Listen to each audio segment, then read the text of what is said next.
네, 일단락된 것처럼 보였던 한미약품그룹의 경영권 분쟁이 다시 재점화되는 모양새입니다. 올해 초로 거슬러 올라가면요, 이 한미약품그룹의 모녀가 상속세 재원 마련을 위해서 OCI와 통합을 한다고 발표했지만 형제가 반대를 하면서 무산이 됐었죠. 이때 모녀를 몰아내고 형제에게 힘을 실어준 키맨이 바로 신동국 한양정밀 회장입니다. 승기를 잡은 형제는 5년 내 순이익 1조, 시총 50조라는 다소 큰 꿈을 제시하면서 뉴한미를 만들겠다고 선언했는데요. 그런데 이 신 회장이 돌연 마음을 바꾸면서 새 국면이 시작됐습니다. 법무법인 세종이 내놓은 보도 자료를 보면요, 한미약품그룹 모녀와 신 회장이 의결권 공동행사 약정을 체결했다는 내용입니다.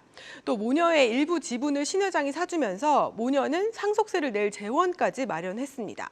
이렇게 신 회장이 모녀 편에 서게 되면 세 사람의 지분을 포함해 우호 지분을 더하면 의결권은 절반까지 늘어납니다. 형제 측의 지분을 훌쩍 넘어서는 건데요. 이제 막 뉴한미의 속도를 내겠다던 형제들과 한미약품그룹의 미래는 어떻게 되는 걸까요? 자세한 내용 살펴봅니다.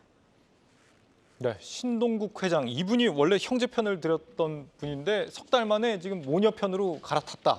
왜 이렇게 변심을 한 겁니까, 이거? 네. 석 달 동안에요, 보여준 게 없다, 이렇게 판단을 한 것으로 보입니다. 네. 이 송 회장 측 그리고 신 회장 측의 자료에 언급된 내용을 보면요, 이 한미약품그룹이 최근에 이 사모펀드하고 사모펀드 매각한다는 소문이 퍼지면서 주가가 30% 떨어졌다, 이런 내용이 있거든요. 실제로 형제가 이 글로벌 운용사인 KKR이랑 협상을 진행한다는 소식이 들리긴 했는데 아직까지 그 투자 유치 소식이나 또 상속세 재원 마련을 위한 방안을 발표가 된 게 없습니다. 그 때문에 기업 가치가 떨어졌다라고 판단을 하고 있는 거고요. 그리고 또 송 회장과 신 회장이 지금 가장 많은 지분을 갖고 있는 어른으로서 지금이 한미약품그룹이 위기라는 데 공감대를 형성했다라고 얘기를 하면서요. 오너 중심이 아니라 이제 전문 경영인 체제를 도입하겠다라고 얘기를 했거든요. 그래서 제가 세종 측과 통화를 해봤는데요. 세종 측은요, 지금까지 계속 송 회장을 위해서 일을 했었다고 합니다. 아마 송 회장이 경영에서 밀려난 사이에 이 상속세 재원을 마련하면서도 또 송 회장 입장에서는 다소 억울했던 이 상황을 반전시키기 위해서 그 신 회장과 약간의 설득하는 작업들이 있었던 것으로 파악이 됩니다. 그러니까 형제가 경영을 좀 잘못해서 주식 가치를 떨어뜨렸다라는 인식이 좀 있는 거고, 모친인 송영숙 회장 측에서 꾸준히 신동국 회장을 좀 설득하는 과정이 있었다, 이렇게 보여지는데, 그럼 이제 형제는 어떻게 되는 겁니까, 앞으로? 네, 일단은 뭐 전문 경영을 내세우겠다라고 얘기를 했기 때문에 교체될 가능성이 있고요. 네. 현재 지주사인 한미사이언스의 경우에는 동생인 임종훈 대표가 지난 4월부터 선임이 됐고요. 한미약품의 경우에는 형인 임종윤 대표가 맡으려고 했었는데 사실 이 모녀 측의 인사인 박재현 현재 한미약품 대표의 반발 때문에 이사회가 열리지 못해서 임종윤 이사는 현재는 대표가 아니라 사내 이사로만 남아 있습니다.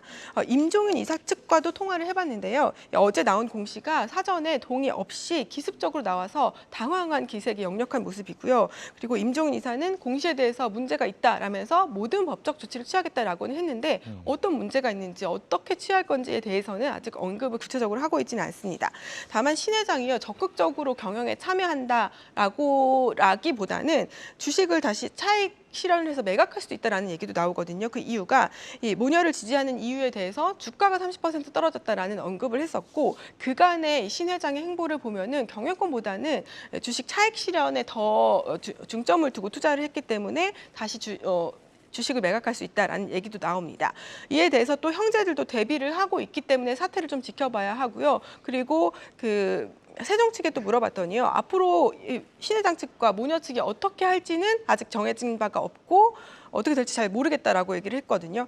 또 다만 이제 한미그룹이 5년 내에 시총을 1조로 만들겠다라고 했던 이 형제들의 뉴한미에 대한 정책은 당분간은 동력을 잃을 것으로 보입니다. 네.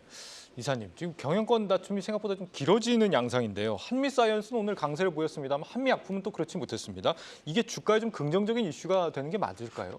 원래 경영권 다툼이 나오면은 이제 주가가 어느 정도 조금 반응을 하는 것이 사실입니다. 그런데 일단 지금 시장의 어떤 심리 자체가 경영권에 그렇게 큰 관심을 두고 있지는 않은 것 같아요. 그리고 한미약품의 경우에는 혹시나 이제 제약 바이오 기업 아니겠습니까? 그런데 지금 시장에서 제약 바이오 섹터를 우리가 소위 말해서 선택을 한다고 하면은 더 좋은 종목들이 많습니다. 지금 뭐 알테오젠, 삼천당제약, ABL바이오, 리가켄바이오, 오스코텍, 보로노이 같은 더 좋은 종목들이 많은 상황이기 때문에 네. 굳이 노이즈가 있는 종목들보다는 차라리 노이즈가 없고 파이프라인이 좀 든든한 이런 다른 종목들로 선택할 수 있는 부분들이 많기 때문에 좀 더 어려운 길을 선택하지는 않은 것 같습니다. 한미약품의 앞으로 좀 주가를 움직일 만한 파이프라인이라면 가장 중요한 게 뭐가 있다고 좀 보세요? 네, 뭐 여러 가지 있겠습니다만은 이 대사 이상 지방 간염이라고 이제 우리가 부르고 있는데요. 메시라는 아마 단어를 올해부터 내년까지는 좀 많이 나올 것 같습니다. 네. 이 메시가 결국 지금까지는 우리가 비만 치료제 관련해서 GLP-1을 봤었는데요. 이제는 소위 말해서 지방간을 이제 치료하기 위한 어떤 작용 기전으로서 이제는 GLP-1의 역할이 좀 커지고 있는 것 같아요. 그래서 한미약품 같은 경우에 우리가 주목하고 있는 이유가 일라이 릴리가 어떤 특정 물질을 가지고서 임상 이상을 이제 진행을 하고 있는데 상당히 결과가 좀 좋은 상황이에요. 그런데 예. 한미약품도 비슷한 기전을 가지고 있는 그 약품을 가지고서 현재 지금 머크에서 임상 이상을 진행을 하고 있습니다. 이 머크에서 임상 이상이 내년 말 정도면 이제 결과가 나올 텐데 네. 상당히 좀 좋게 머크에서는 해석을 하고 있더라고요. 이게 성공을 한다면은 매년 로열티가 3천억이 꽂히거든요. 이렇게 되면 한미약품도 분명히 반전의 기회는 있다라고 좀 보고 있습니다. 예, 감사합니다. 경영권 안정이 잘 돼야 또 사업도 잘 될 텐데 말이죠. 오늘 주제 어떻게 정리해 볼까요? 네, 오늘 짧게 끝날 때까지 끝난 게 아니야로 정리하겠습니다. 예, 길어. 계속해서 다양한 경제 이슈를 알고 싶다면 구독과 좋아요, 알림 설정 부탁드립니다. AI 캐스터 권미정이었습니다.